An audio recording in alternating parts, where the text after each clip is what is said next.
रात्रि क्लास चल रहा था 14/7/1967।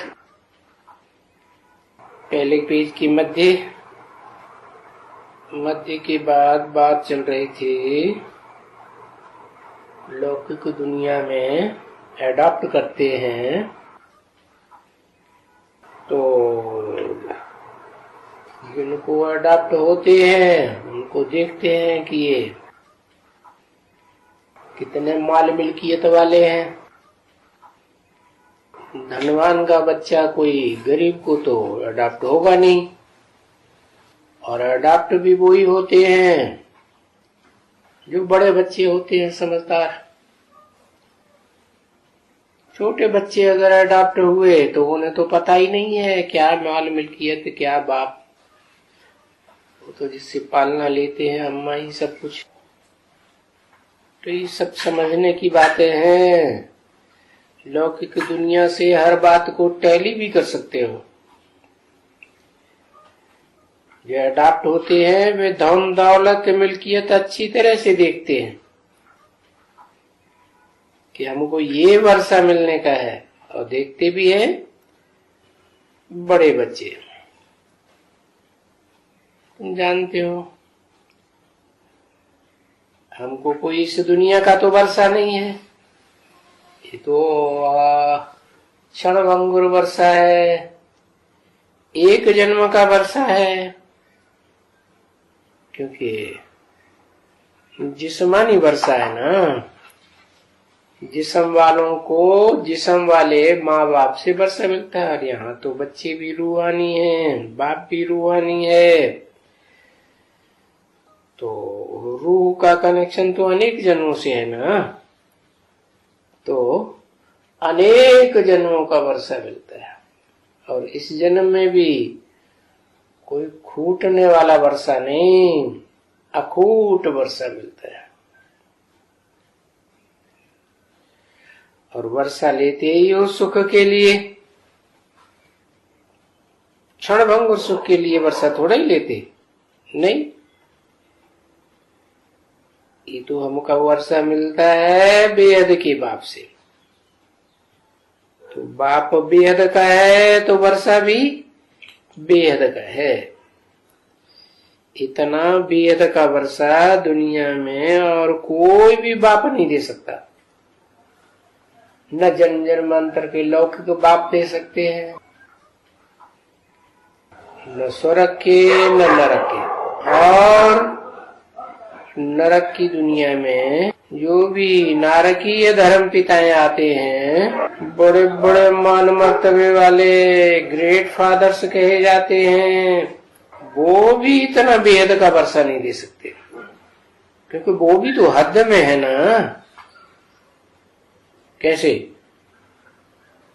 मान लो क्राइस्ट है, 200-250 करोड़ क्रिश्चियंस उसको अपना बाप मानते हैं, वो भी तो हद में है ना, सारी दुनिया तो नहीं मानती। और ये तो है हमारा परम पिता परमात्मा शिव बाप, बेहद का बाप। और वर्षा भी देते हैं स्वर्ग का, एक जन्म का नहीं, कम से कम कोई ले पूरा पुरुषार्थ करे तो 21 जन्मों का पक्का वर्षा मिलता है। वो सबको वर्षा मिलता है, 21 जन्म सुख शांति का। इस दुनिया का भी मिलता है, वो हद का वर्षा होता है। मिलता सब बच्चों को है।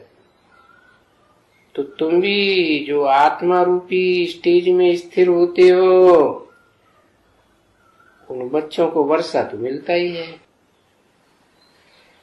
उनको भी वर्षा मिलता है, तुमको भी वर्षा मिलता है। और ये बाप जो बेहद का है वो तो आए ही है नई दुनिया स्थापन करने। वो जो बाप होते हैं पुरानी दुनिया में, वो कोई नई दुनिया थोड़ा ही स्थापन करते हैं। भले नया मकान बनाते हैं तो कोई नई दुनिया थोड़ा ही हो गई, आज बनाते हैं कल पुराना हो जाएगा। तो ये बाप नई सारी दुनिया ही नई बनाई देते हैं। बाप कहते हैं बच्चे ये बात जानते हैं कि बाप नई दुनिया स्थापन करने आए हैं। बाप का एम ऑब्जेक्ट बच्चों ने पहचान लिया। किस लिए आए? नई दुनिया बनाने के लिए आए। और बाकी पुरानी दुनिया बनी रहेगी? नहीं, बनी नहीं रहेगी। जिस बड़े बच्चे को निमित्त बनाते हैं नई दुनिया स्थापन करने के लिए, जिसको निमित्त बनाते हैं पालना करने के लिए, जिसको निमित्त बनाते हैं स्थापना पालना, तो विनाश भी उसी से कराएंगे। बाप खुद तो विनाश नहीं करते। खुद विनाश करें तो अपने ऊपर आ जावे है, तो अपने ऊपर आ जावे तो क्या नुकसान? विनाश तो फायदेमंद है ना। नुकसान ये है कि बाप सबका कल्याणकारी साबित नहीं होगा। तो ये तो नाम ही है काम के आधार पर शिव, तो इससे ज्यादा कल्याणकारी तो दुनिया में और कोई आत्मा होती ही नहीं। तो बच्चे बहुत साधारण हैं, बाप भी बहुत साधारण है। देखो बच्चों को मर्तबा कितना ऊंची मिलता है? दुनिया के बड़े बड़े महत्वाकांक्षी हुए, सारे विश्व के ऊपर कंट्रोल करना चाहा, अलेक्जेंडर, हिटलर, नेपोलियन, लेकिन कर तो नहीं सके है। कितना मान मर्तबा तो भी उनका दुनिया में हो गया, हिस्ट्री में। और तुम तो बहुत साधारण, भले बहुत साधारण हो, परंतु तुमको प्रैक्टिकल में विश्व की बादशाही मिल जाती है। वो तो इतना प्रयास करते हैं फिर भी नहीं मिलती, और ही पापी बन करके शरीर छोड़ देते। तुम तो हिंसा नहीं करते हो, दुख नहीं देते हो, अहिंसा से अपनी नई बादशाही नई विश्व की लेते हो। तो बच्चे ये बात समझ गए हैं, अच्छी तरह से समझ गए। बरोबर इन लक्ष्मी नारायण की राजाई थी इस भारत में है। इनकी क्यों कहा? इन लक्ष्मी नारायण की राजाई थी भारत में। उन लक्ष्मी नारायण क्यों नहीं कहा? क्योंकि लक्ष्मी नारायण की भी डायनेस्टी चलती है। जैसे अंग्रेजों में king Edward first, second, third, ऐसे ही सतयुग में नारायणों की बादशाही चली। Narayan the first, second, third. लेकिन जिसने नारायण का राज्य स्थापन किया वो नारायण के बारे में किसी को पता नहीं रहता, क्योंकि ये विनाश से पूर्व की बात है ना। तो विनाश काल के बाद तो सब भूल जाता है, किसी को कुछ याद नहीं रहता। तो वो बात बाप आकर बताते हैं कि जो नई दुनिया की राजाई स्थापन करता है उसको कहते हैं आदि नारायण, और इनकी राजाई बताई। इनकी माने एक लक्ष्मी नारायण की बात नहीं है, दो लक्ष्मी नारायण हैं। क्या? एक बाप के रूप में है और एक बच्चे के रूप में। तो बाप और बच्चे दोनों की ताकत से फिर नई दुनिया की राजाई स्थापन होती। कहते अकेला चना भार नहीं फोड़ सकता। तो जो वास्तव में आदि नारायण कहा जाता है, वो अकेला काम नहीं कर सकता। इसलिए नई दुनिया में सतयुग में जो बच्चा बनेगा, कौन? दादा लिख रहा है ब्रह्मा की आत्मा को साक्षात्कार हुआ ना कि मैं सतयुग में कृष्ण बनूंगा, और वो तो उस निश्चय पे पक्के हो गए क्योंकि उनकी भक्ति भावना पक्की थी। क्या उनको निश्चय बैठने में कितना टाइम लगा? 1 सेकंड। उनको संतुष्टि हुई, किसी ने उनके साक्षात्कारों का सही जवाब दे दिया, उनको अप्लाई हो गया, तो वो 1 सेकंड में स्थिर बुद्धि हो गई कि मुझे तो क्या बनना है। अब नई सत्य की दुनिया में मुझे तो प्रिंस बनना ही बनना है, फिर बड़ा होकर के मैं बादशाह बनूंगा। लेकिन ये बुद्धि में नहीं आया किसका बनूंगा, कौन बच्चा, कौन बाप होगा, कौन पैदा करेगा, कौन राजाई स्थापन करेगा, कैसे राजाई मिलेगी। बच्चा बुद्धि थे ना।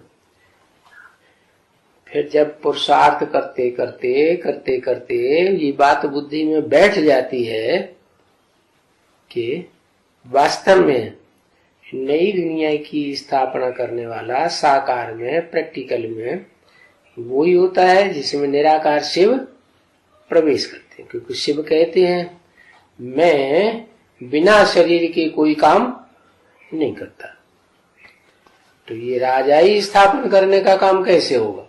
और वो भी शिव का कहना है कि मैं कुछ नहीं करता हूं, मुझे तो अकर्ता कहा जाता है। क्या? अगर मैं कुछ करूं धरूं तो कर्ता हो गया, मैं तो अकर्ता हूं।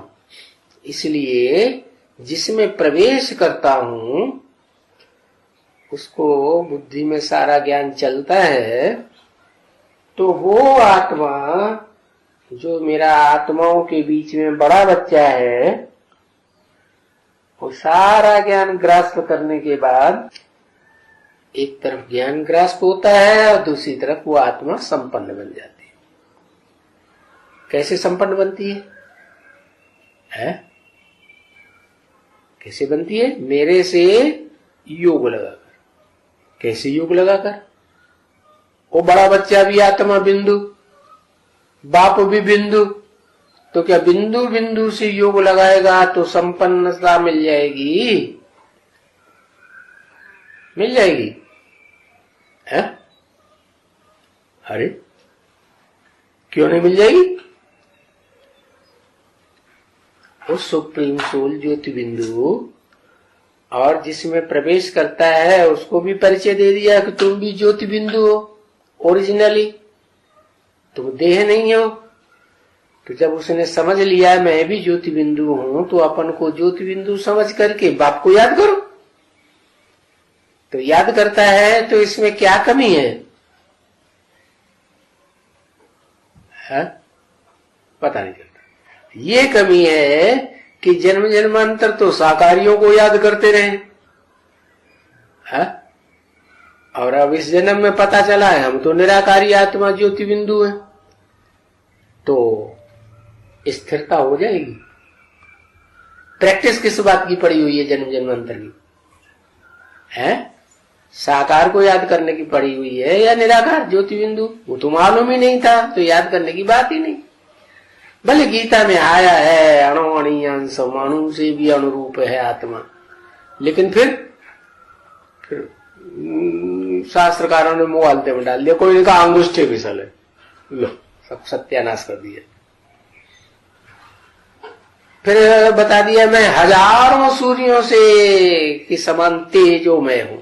1000 सूर्य इकट्ठे कर दो, उनकी जितनी तेज होगा, रोशनी होगी, उतनी तेज मेरे अंदर मैं आत्मा में इतनी शक्ति होती है। सब सत्यानाश करके रख दिया। अब बाप आके बताते हैं कि मैं जैसे सूक्ष्म ज्योति बिंदु आत्मा अणु से भी अनुरूप हूं, ऐसे तुम बच्चे सभी आत्मा हो, प्राणी मात्र की आत्माएं अणुरूप हैं, लेकिन इतना सूक्ष्म अणु आत्मा है कि इन आंखों से तो दिखाई पड़ने की बात ही नहीं। लेकिन वैज्ञानिक लोग जिन यंत्रों से अति सूक्ष्म कीटाणुओं को देख लेते हैं, वो सूक्ष्म यंत्र भी क्या उस आत्मा को देख नहीं सकते, इतनी सूक्ष्म। क्योंकि बिंदु कहा जाता है, कितना भी छोटे से छोटा, छोटे से छोटा, छोटे से छोटा अणु से अणु बनाते चले जाओ, और जितना सूक्ष्म होगा उतना ज्यादा ताकतवर होता है। तो अब आत्माएं तो है ही ना नंबरवार है। छोटी बैटरी होगी तो उसमें छोटी ताकत भरी जाएगी, बड़ी बैटरा होगा तो उसमें बड़ा ताकत भरी जाएगी। ऊर्जा है ना। तो बताया कि मैं जिसमें प्रवेश करता हूं वो सिर्फ मेरे ज्योति बिंदु स्वरूप को याद करने से पावरफुल नहीं बन सकता, परंतु उसे मालूम है ना कि शिव तो साकार में आया ना, तो उसे और सहज है साकार में निराकार याद करना या कठिन है? सहज है। तो जब ये बात समझ जाता है तो वो अपनी भ्रकुटी के मध्य में ही, जैसे गीता में लिखा है भ्रुवोर मध्य प्राणमावेश सम्यक, तो अंतकाल की प्रैक्टिस अभी से करना शुरू। क्या? भ्रकुटी के मध्य में ज्योति बिंदु आत्मा अपने को भी याद करो, और बाजू में बैठता है कौन? बाप। जैसे ब्रह्मा के लिए बताते ना, ब्रह्मा के बाजू में मैं बैठता हूं, कौन? शिव बाप। तो ऐसे ही जो पहला ब्रह्मा है मनुष्य सृष्टि का, जिसे परम ब्रह्म कहा जाता है, उस परम ब्रह्म में भी शिव बाप प्रवेश करते हैं। तो ये तो पक्का हो जाता है कि वो मुकर्रर रहता है। तो मुकर्रर रहता है तो छोड़ के जाएगा, या जैसे बोला है मुझे जितना याद करते हो उतना मैं तुम्हारे साथ हूं। याद करते हो तो तुम्हारे साथ हूं, याद नहीं करते हो तो तुम्हारे साथ नहीं हूं। भले मुकर्रर रथ में आता हूं, मुकर्रर रूप से रहता हूं, तुम हमेशा समझो शिव बाबा इसी। तो बताया, शर्त लगा दी, याद करोगे तो मैं फौरन हाजिर हूं, हाजिर नाजिर। तो इतनी बात पक्की होने का मतलब है कि याद ही कंपलसरी है। याद करेंगे तो ताकत मिलेगी, नहीं करेंगे तो ताकत नहीं। और निराकारी स्टेज में सिर्फ निराकार को, ज्योति बिंदु को याद करना है, या साकार शरीर प्रकृति के मध्य साकार शरीर में याद करना। सहज कौन सा है? सहज है वो। तो अति सहज होने से, ये बात बुद्धि में बैठ जाने से, वो आत्मा अव्वल नंबर का योगी बन जाती है। क्या? अव्वल नंबर का योगी, फिर उसको कहा जाता है योगीश्वर। तो जो योगीश्वर बनता है वो ही वास्तव में जब वो पुरुषार्थ संपन्न बनता है तो आदि नारायण कहा जाता है। उस नारायण के साथ जो लक्ष्मी सहयोगी बनती है, वो दोनों मिलकर के आदि लक्ष्मी आदि नारायणी कहे जाते हैं। आदि लक्ष्मी आदि नारायण, उनका जो संपन्न रूप है वो फिर विष्णु रूप में दिखाया जाता है। बोला है जो ब्रह्मा सो विष्णु। जिस नंबर का ब्रह्मा साबित होगा पुरुषार्थ में, उसी नंबर का विष्णु साबित होगा।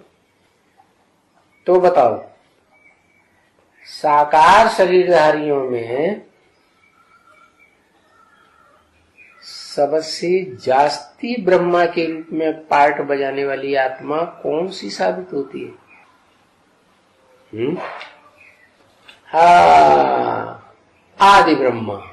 आदि ब्रह्म का मतलब ये परम ब्रह्म है ना, जिसमें पहले पहले प्रवेश किया शिव ने मनुष्य सृष्टि के बाप में। जो मनुष्य सृष्टि का बड़े ते बड़ा पुराने ते पुराना मनुष्य है, जिसे मुसलमान लोग कहते हैं आदम, अंग्रेज कहते हैं एडम, उसमें प्रवेश करता है। तो वो आत्मा डबल जन्म लेती है संगम युग। तो बोला है कोई कोई के दो, कोई के 3 भी जन्म होते हैं संगम युग। तो पहले जन्म में तो शरीर छोड़ जाती है अज्ञानता के कारण। दूसरे जन्म में उसे जब ज्ञान मिलता है तो फिर वो स्पीड पकड़ लेती है। और स्पीड क्यों पकड़ लेती है? उसको ज्ञान मिलता है ना, मैं ज्योति बिंदु आत्मा हूं। और अव्वल नंबर आत्मा होने की वजह से मनुष्य सृष्टि की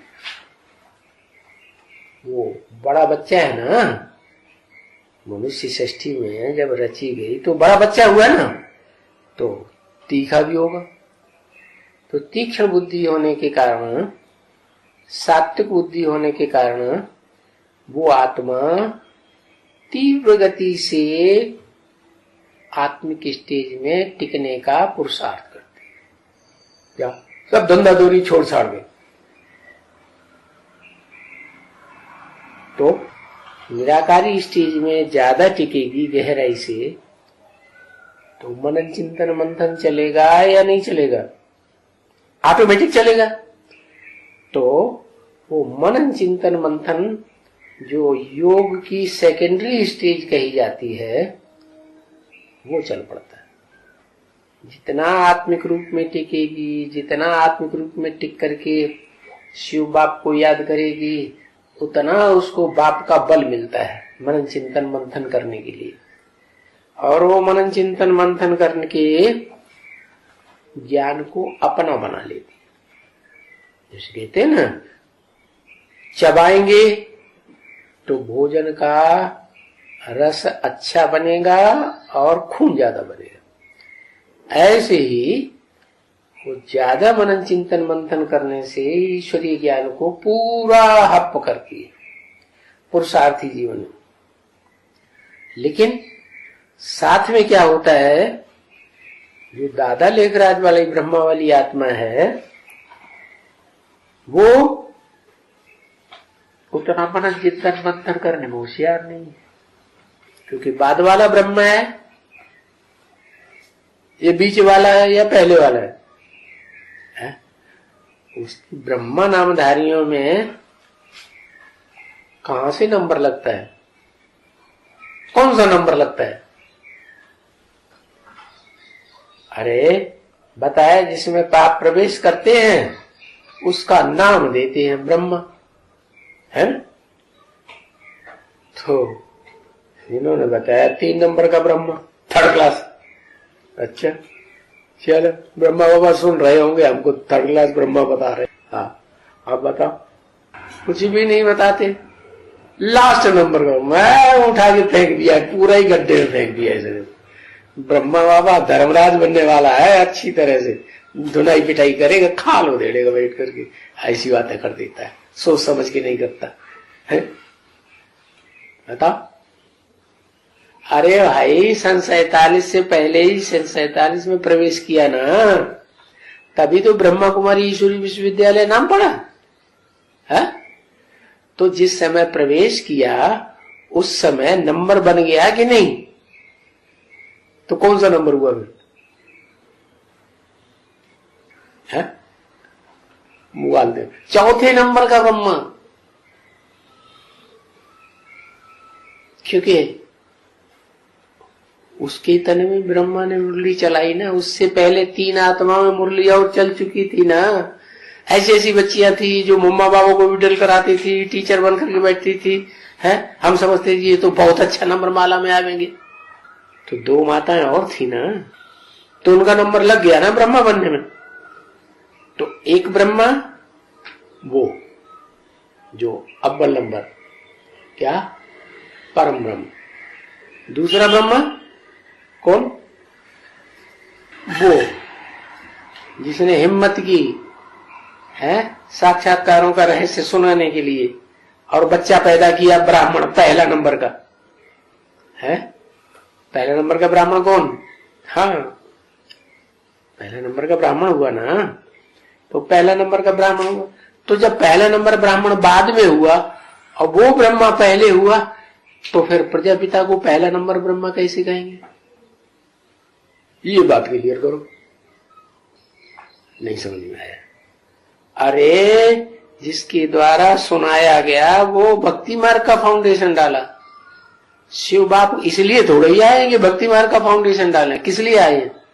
वो तो ज्ञान मार्ग का फाउंडेशन डालने के लिए आए हैं ना। इसलिए जो लक्ष्य लेके आए उसमें अव्वल नंबर ब्रह्मा कौन, वो भी सोचने की बात हो गई। हाँ, जगदम्बा अव्वल नंबर, उसने ज्ञान सुना दिया। उसने भक्ति का फाउंडेशन डाला, ज्ञान का फाउंडेशन डाला। भक्ति का डाला तो फिर बाबा किस लिए आए? शिव बाप आए किस लिए? भक्ति का फाउंडेशन डालने के लिए आए हैं। लक्ष्य तो पूरा हुआ ही नहीं, प्रवेश करना फालतू। सिर्फ इतना हुआ कि हाँ वो तो जो जिसके द्वारा ज्ञान सुनना सुनाना है, फाउंडेशन डालना है और प्राप्ति भी करनी है आखिर में, तो उसकी बुद्धि में बात बैठ गई। फाउंडेशन जो है ज्ञान का बीज पड़ गया। बीज किस में डाला जाता है? पिता बीज माता में डालता है ना। तो अव्वल नंबर की माता कौन हुई जिसमें पहले पहले बीज डाला है? परा प्रकृति। परा प्रकृति कौन?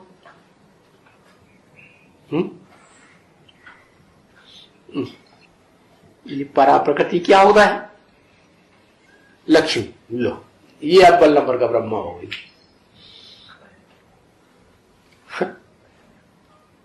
लक्ष्मी अव्वल नंबर का ब्रह्मा हो गई और नारायण नंबर 2 का ब्रह्मा हो गया। लो, फिर तो लक्ष्मी वाली आत्मा को ब्रह्मा सो विष्णु, लक्ष्मी वाली आत्मा को विष्णु के सर में बैठना चाहिए। हाँ, जगदम्बा अव्वल नंबर ब्रह्मा। वाह भैया, ये तो पहले ही बता दिया। परम ब्रह्म, परम ब्रह्म के द्वारा ज्ञान सुनाने का काम, जो लक्ष्य है वो पूरा होना है ना, वो ही पूरा होता है। तो शुरुआत में जिसने ज्ञान सुनाया पूरे ब्राह्मण परिवार के संगठन को, वो ही हुआ ब्राह्मण चोटी। जिसने गीता जो मनुष्यों की लिखी हुई है, ऋषि मुनियों की, व्यास के द्वारा, वेद व्यास के द्वारा, तो वो गीता का क्लैरिफिकेशन शिव बाप ने कराया उसके द्वारा। तो वो ही फिर आदि ब्रह्मा सो आदि विष्णु। आदि विष्णु का मतलब यह हुआ कि विष्णु की जो 4 भुजाएं हैं वो लास्ट वाले ब्रह्मा, और जो फर्स्ट ब्रह्मा है जिसका सर ब्रह्मा के 4 मुखों के ऊपर दिखाया जाता है, वो ब्रह्मा अव्वल नंबर का ब्रह्मा हुआ। क्यों? क्यों हुआ अव्वल नंबर का? अधोमुखी ब्रह्मा हुआ या ऊर्ध्वमुखी ब्रह्मा हुआ? ऊर्ध्व माने ऊपर को जिसकी बुद्धि जाए, और अधोमुखी माने जिसकी बुद्धि नीचे को जाए। तो ऊर्ध्वमुखी ब्रह्मा में ये बातें आ जाती है। आदि लक्ष्मी नारायण जो बनते हैं, तो बताया इनकी राजाई थी। भारत में किनकी राजाई थी? जो अव्वल नंबर ब्रह्मा बनते हैं, जो अव्वल नंबर विष्णु बनते हैं। 2 बनते हैं ना, नंबर 1 और उसका सबसे ज्यादा सहयोगी। तो कौन कौन हुए? ब्रह्मा सो विष्णु जो हुए, वो विष्णु नंबर, दूसरे नंबर का विष्णु वो हुआ जो शंख दिखाया जाता है हाथ में। क्या? जब युद्ध होता है तो पहले क्या फूंकते हैं? शंख ध्वनि करते हैं। शंख कोई वो को शंख नहीं जो स्थूल शंख दिखाते हैं, पौ की आवाज करता है, नहीं। कौन सा शंख? वो शंख जो मुख से बजाया जाता है। तो ये मुख शंख है। शास्त्रकारों ने उसका नाम शंख दे दिया तो बस स्थूल शंख समझ लिया। ऐसी कोई बात नहीं है। मुख से ही ज्ञान सुनाया जाता है, वो ही शंख है।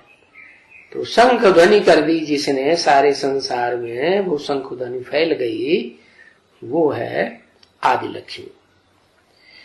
तो बताया इनकी राजाई थी। पहले पहले नई दुनिया जब स्थापन हुई तो विष्णु की राज्य में, वैकुंठ में, सतयुग का राज्य तो बाद में होगा, उससे पहले वैकुंठ में विष्णु का राज्य। तो उसमें किसकी राजाई थी? इनकी राजाई। इसकी नहीं, एक की नहीं, दो की राजाई थी। तो इनकी राजाई फिर से जरूर आएगी। कल पहले भी इनकी राजाई थी। कल पहले किसकी राजाई थी? आदि लक्ष्मी नारायण की। तो अंत में भी फिर अब क्या होगा? अभी भी नई दुनिया स्थापन होने वाली है, अभी भी इनकी राजाई आने वाली है। आने वाली है राजाई, तो उसका प्रूफ है कुछ? शास्त्रों में प्रूफ देना पड़े, नहीं तो दुनिया वाले नहीं मानेंगे। कहते ना, कल्प कल्प लगी प्रभु अवतारा। क्या? हर कल्प में माने प्रकट रूप से, भू माने प्रत्यक्ष होता है, माने दिव्य जन्म लेकर के प्रत्यक्ष होता है, उसको कहते हैं प्रभु। तो वो जो प्रत्यक्षता रूपी जन्म प्रकृष्ट रूप से लेता है, वो कौन हुआ? लंबा समय का पुरुषार्थ करने के बाद सारे संसार में 500-700 करोड़ की दुनिया में लास्ट मनुष्य तक भी उसकी प्रत्यक्षता हो जाती है। तब कहेंगे सारी दुनिया का प्रभु, नहीं तो कहेंगे विश्व का मालिक। नहीं, तो इनकी राजाई थी, इनकी राजाई फिर जरूर आएगी। जब राजाई आएगी तो फिर यही विष्णु कहे जाएंगे अव्वल नंबर में। क्या? बोलो, मूर्ध में बैठने वाली ब्रह्मा की आत्मा है परम ब्रह्म, वो अव्वल नंबर हो गई। और फिर वो शंख ध्वनि करना शुरू कर दे, उसको क्या नाम दिया शास्त्रों में? बहुत पावरफुल दिखाते हैं। महाभारत में क्या नाम दिया है? जो पहले पहले शंख ध्वनि करता है, भीष्म पितामह। क्या? भीष्म पितामह क्यों? वो तो सन्यासी था, है? अव्वल नंबर दुनिया का सन्यासी कौन? मनुष्य का नाम बताओ, बताओ। शंकर अव्वल नंबर का सन्यासी। अरे बाबा ने तो कहा तुम हो प्रवृत्ति मार्ग के पक्के, तो प्रवृत्ति मार्ग का पक्का है तो प्रवृत्ति में ही रहेगा। अव्यक्तवाणी में बोला अभी भी बाप अकेला नहीं है मनुष्य सृष्टि का, ऐसे नहीं समझना, शक्तियां तो साथ है ही। क्या? जब से यज्ञ शुरू हुआ, जब से उसका ज्ञान यज्ञ शुरू हुआ, तब से लेकर अंत तक कोई न कोई शक्ति तो सहयोगी रही। क्या रही कि नहीं? आदि में भी, आदि में भी सहयोगी, मध्य में भी सहयोगी और अंत में भी सहयोगी। तो ऐसे नहीं समझना अकेला है, नहीं, अकेला नहीं है। वो आज से ही फाउंडेशन पड़ गया। क्या? अहमदाबाद है सब सेंटर्स का बीज रूप। क्या? तो ये बीज कैसा है? सिंगल दल वाला है या डबल दल वाला है? ट्रिपल दल वाला है? हाँ, डबल दल वाला। डबल दल है। डबल दल माने एक लक्ष्मी एक नारायण, फाउंडेशन ही दो का है। तो उनमें एक है पक्का, क्या? प्रवृत्ति मार्ग का। दूसरा है पक्का नहीं है। कैसे? एक है एडवांस पार्टी, एडवांस पार्टी का हेड, उसको शास्त्रों में भी दिखाते हैं शंकर के रूप में। है। और फिर पार्वती को भी दिखाते हैं। तो प्रवृत्ति पक्का कौन है प्रैक्टिकल में? लक्ष्मी पक्की है। लक्ष्मी पहले ब्रह्मा कुमारी होती है कि नहीं? लक्ष्मी अंग्रेजी नहीं चलती है हमारे यहाँ। लक्ष्मी ब्रह्मा कुमारी होती है कि प्रजापिता ब्रह्मा कुमारी होती है?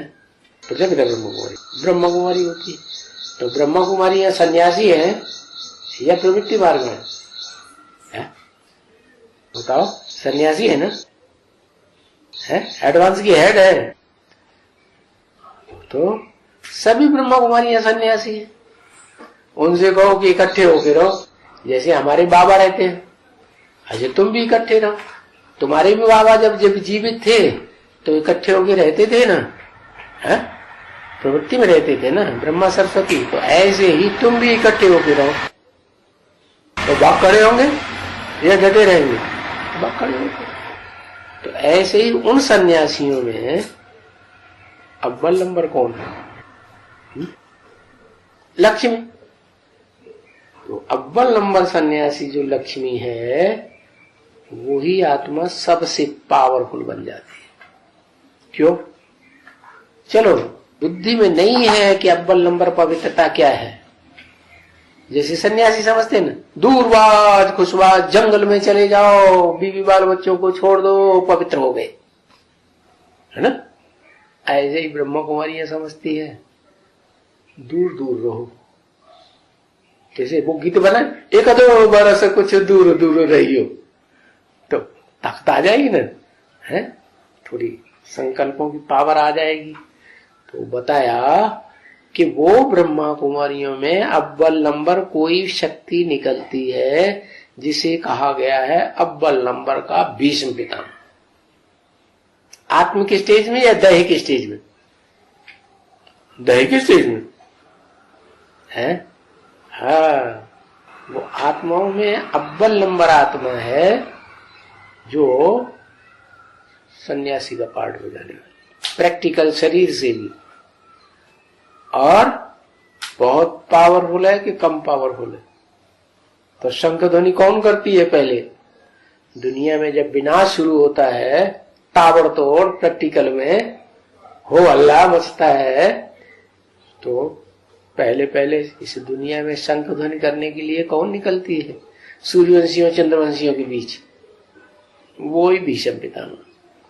तो शास्त्रों में दिखा दिया है, जब महाभारत युद्ध हुआ तो पहले पहले किसने शंख बजाया? भीष्म पितामह ने शंख बजाया। तो लड़ाई होती है, तो फिर लड़ाई के बाद जिनकी जीत होगी तो राजाई भी मिलेगी। तो किनकी राजाई मिलती है? जो एक और एक मिलकर के 11 हो जाते। ऐसे तो वो दोनों जब मिले थे पहली बार, तभी से 11 राजाई शुरू हो गई। एक और एक मिलके रहे या मन बुद्धि से अलग रहे? एक रहे ना।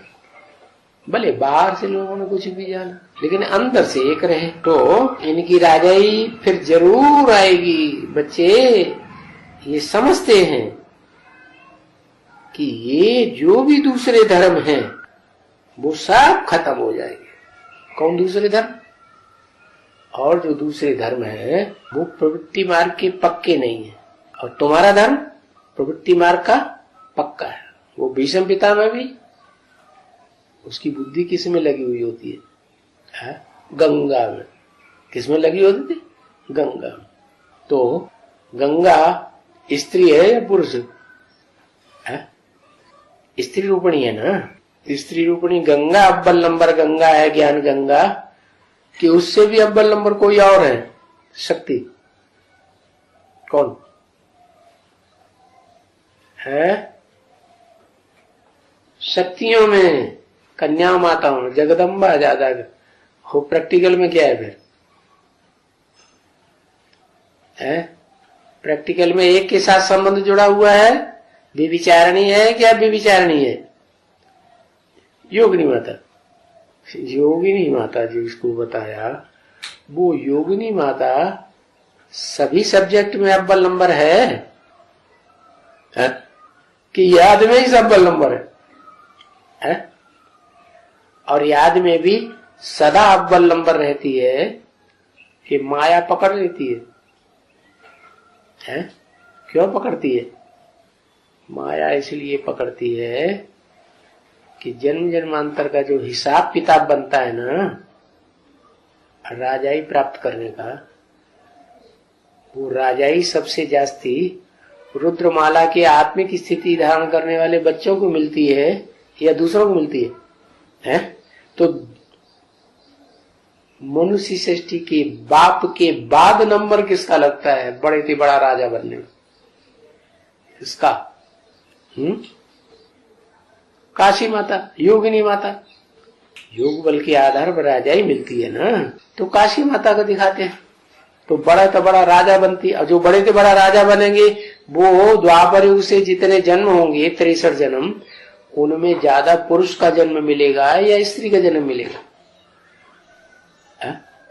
पुरुष का जन्म मिलेगा ना, तो पुरुष का जन्म ज्यादा होता है। पुरुष जन्म जिनके ज्यादा होंगे वो दुर्योधन दुशासन बनेंगे कि नहीं?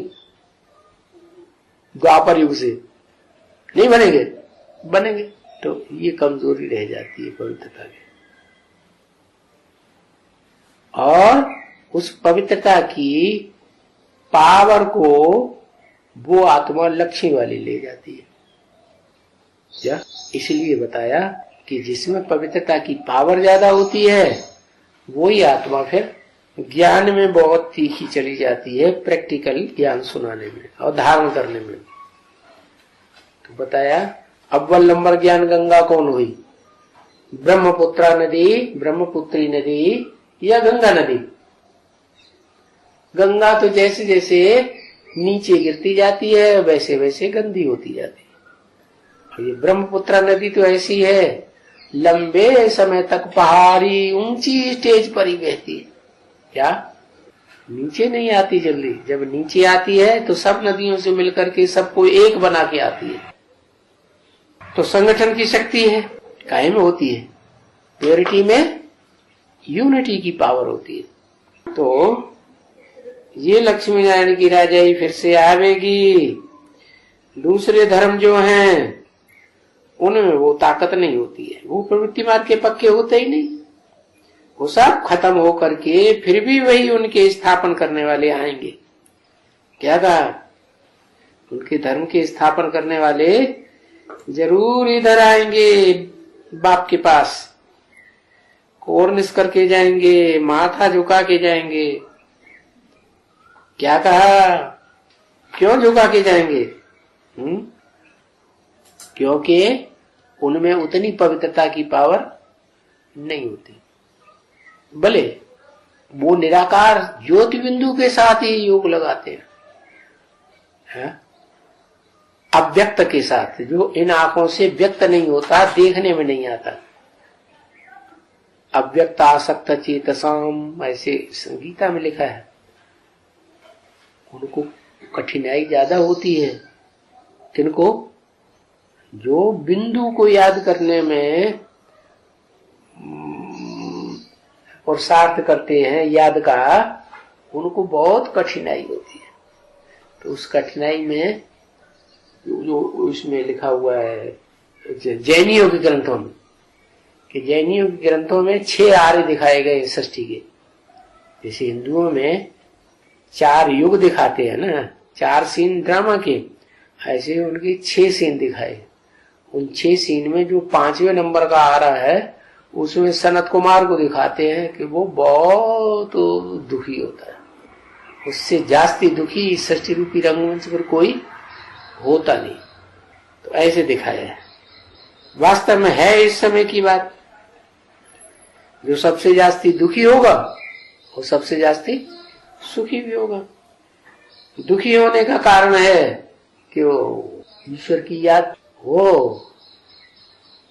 अव्वल नंबर जो जाएगा याद में वो ऊंच पद पाएगा, ऊंचा योगी कहा जाएगा। तो ऊंच पद पाने वाला क्षिप्र गति वाला भी बताया है। क्या? क्षिप्रम भवति धर्मात्मा, ये खासियत है। कठिनाई तो बहुत होती है लेकिन औरों के मुकाबले जल्दी वो टारगेट पर पहुंच जाता। तो बताया ये देवी, ये जो दूसरे धर्म वाले जो हैं, वो जो धर्म पिताएं आते हैं वो माथा क्यों टिकाते हैं आकर के बाप के सामने, हैं जब इतनी बड़ी जनरेशन के बाप बनते हैं तो इसलिए बताया इस समय में भी आदि सनातन देवी देवता धर्म और ये ब्राह्मण धर्म, ये सूर्यवंशी, ये चंद्रवंशी, क्षत्रिय, ये तो गाया जाता है ना कि बरोबर ये आकर के भगवान बाप को पहचानते हैं। बाप ने समझाया है, सिर्फ फर्क ये हो गया है कि उन्होंने नाम कृष्ण का दे दिया है। कृष्ण की बात नहीं है। जब ब्रह्मा के द्वारा ब्राह्मण धर्म स्थापन हुआ तो ब्राह्मणों की बात है, इसलिए कृष्ण का नाम डालने से सब अगड़म बगड़म हो गया, या कुछ भी पक्का नहीं रहा। तो कोई को भी बच्चे समझाते हैं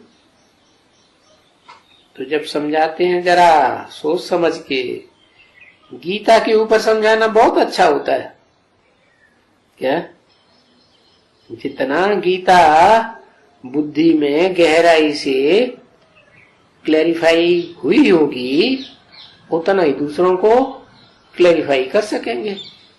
खुद ही बुद्धि में गीता नहीं बैठी होगी तो दूसरों को क्लैरिफिकेशन नहीं दे सकते। और भारतवासी तो मानेंगे ही तब जब यहाँ के शास्त्रों के आधार पर उनको समझाया जाएगा। शास्त्रों में मुख्य सर्वशास्त्र शिरोमणि है गीता, तो गीता का हवाला देकर के जब उनको ज्ञान के हर पॉइंट समझाएंगे तो फटाफट मानते चले जाएंगे। तो गीता के ऊपर समझाना बहुत अच्छा होता है, इसलिए बोलते हैं सबसे पहले गीता पाठियों को समझाना चाहिए, वो जल्दी समझेंगे। हाँ, तो उन्हें बताना है कृष्ण भगवान नहीं है, ये फर्क बताना है। भगवान सबका वो है जिसको सारी दुनिया मानती हो। क्या कृष्ण को सारी दुनिया भगवान मानती है क्या? बिल्कुल नहीं। ये तो भारतवासी भी सब नहीं मानते, क्योंकि भारतवासियों में कोई ब्रह्म समाजी है, ब्रह्मा को मानते भगवान, कोई शैव है, शैव संप्रदाय वाले वो बस शिव शंकर भगवान को भी मानते हैं भगवान, कोई राम को भगवान मानते, कोई कृष्ण को भगवान मानते, कोई हनुमान को मानते, कोई गणेश को मानते। देखो, क्योंकि कभी भी कोई भी वो दिखलाते हो तो बच्चे चित्र में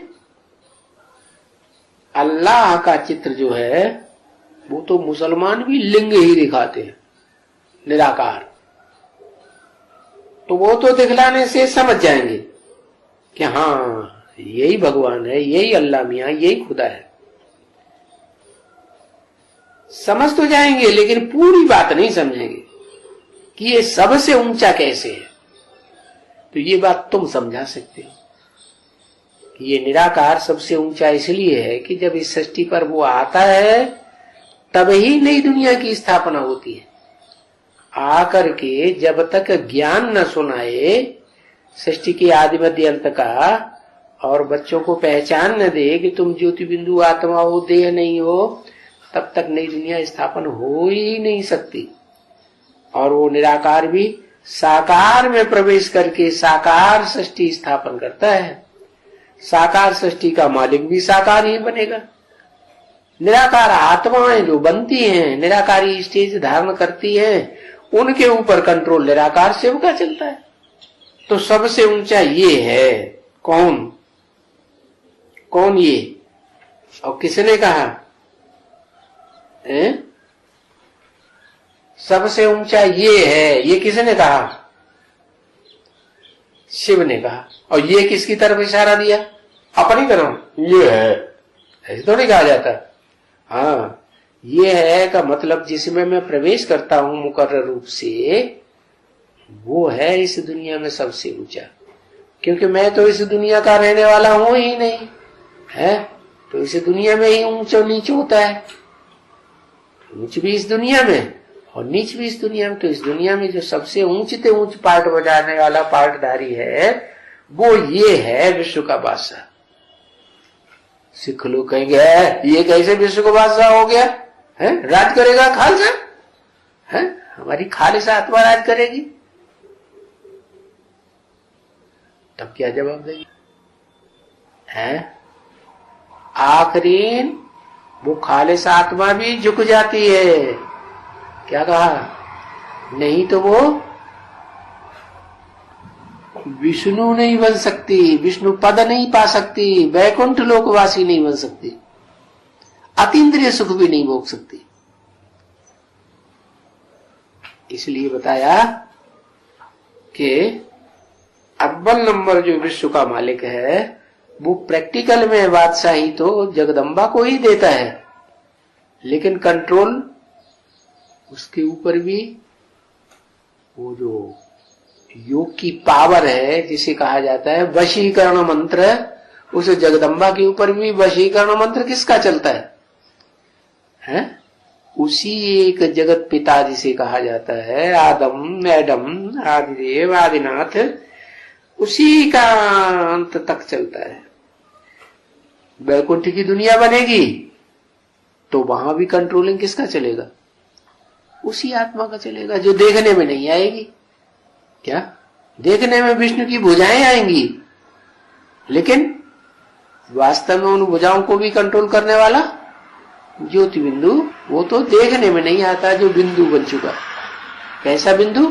बाप समान, क्योंकि बाप का विरुद्ध है। मैं जब जाता हूं तो बच्चों को नंबरवार आप समान निराकारी निर्विकारी निरहंकारी बनाकर जाता हूं। तो ये ऊंचे से ऊंचा भगवान हुआ वो एक ही है। ब्रह्मा कुमारियां कहेंगी हाँ एक ही है शिव बाबा। अरे बाबा क्यों कहते हो? बाबा तो कहा जाता है ग्रैंडफादर को, बाबा बुड्ढे को भी कहा जाता है, ऐसे तो मुरली में भी बोला। तो तुम शिव को बाबा क्यों कहते हैं? वो ग्रैंडफादर बनता है क्या? उसका तो कोई दूसरा संबंधी नहीं बनता। वो तो निराकार है, आत्माओं का बाप है। सिर्फ निराकार आत्माओं का निराकार बाप, उसका कोई दूसरा संबंध है ही नहीं। वो जब साकार में प्रवेश करता है तो बाबा है, ग्रैंडफादर है। और वो साकार भी जब बुढ़ा होता है, दाढ़ी सफेद दाढ़ी वाला होगा कि नहीं होगा? तो शंकर को तो सब तरह से दिखाते हैं, सफेद दाढ़ी वाला भी दिखाते हैं। कहते हैं ना माया नजरिया मारे गई रे, है ब्रह्मा को मारी विष्णु को मारी, शंकर की दाढ़ी हिला, दाढ़ी नहीं होगी तो हिलाएगी क्या? तो जरूर दाढ़ी वाला भी। और चित्रों में भी शंकर को सफेद दाढ़ी वाला दिखाते ही नहीं, और काली दाढ़ा वाला रावण जैसा भूत दिखाते कि नहीं? वो भी दिखाते। तो बड़े से बड़ा काला भी दिखाते हैं, बड़े से बड़ा गोरा भी उसे दिखाते हैं।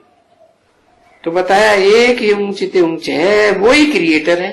क्रिएटर माने रचयिता है। साकार सृष्टि है तो रचयिता भी कैसा होगा? साकार ही होगा। निराकार दुनिया है तो उसे कहते हैं परम धाम आत्मलोक, तो वहां का मुखिया भी निराकार ही होता है। तो एक ही क्रिएटर है इस सृष्टि में, जिसे सभी धर्म वाले मानते हैं। आदम के रूप में, एडम के रूप में, आदिदेव के रूप में मानते हैं ना। तो फिर एक ही क्रिएटर है तो क्रिएशन भी एक ही होगी। दूसरे कोई क्रिएटर का नाम नहीं है इस सृष्टि में। इस सारी सृष्टि एक है तो उस सृष्टि को क्रिएट करने वाला भी एक ही है। ओम शांति।